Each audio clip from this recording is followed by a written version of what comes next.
This Ukraine crisis is really a mask-off moment because you are seeing the implicit hypocrisy, how they have so much outrage and the whole world is defending Ukraine, but they said nothing about Iraq and Syria and Libya and all of these countries which they destroyed. They want to support Ukrainians' right to resist. You know, if you want to take up armed resistance in Ukraine, that's totally fine, right? They're even going to go and crowdfund the weapons for you online, and they're even going to come and fight with you. But if you're a Palestinian, well, screw you. If you're an Iraqi or Syrian and you're resisting the Israeli occupation or the American occupation, you're a terrorist. They want sovereignty and respect sovereignty for Ukraine, and they respect its territorial integrity. What about Syria that gets bombed every week by Israel?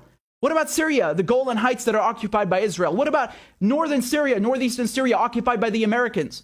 You set the Middle East on fire. Libya, Syria, Somalia, Yemen, Afghanistan.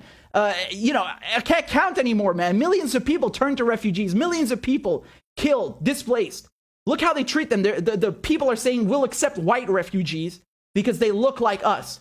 They're civilized. Oh, and Syrians and Iraqis and the people whose lives you destroyed, they're not civilized? They don't deserve to seek refuge? What kind of bullshit double standard is that? The whole point of being a refugee is that you're taken in and you're protected, no matter where you come from. And then, of course, you got the direct, explicit hypocrisy, the explicit racism, that somehow it's acceptable for Iraq and Afghanistan to have war.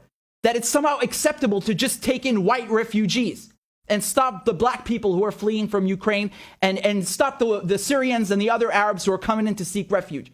You got these racist hosts on TV talking about, well, you know, it's okay, it's normal for war to be in Iraq or Afghanistan, and we'll take in the Ukrainian refugees because they look like us. They have blonde hair and blue eyes.